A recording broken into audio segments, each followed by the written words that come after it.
Hello, in front of me I've got FC25. In this video I'll show you how to perform lob passes.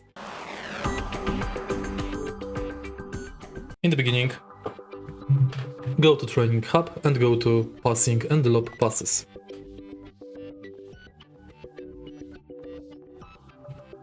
Pass the highlighted teammate, lob pass to highlighted teammate and score goal.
And that's basically it.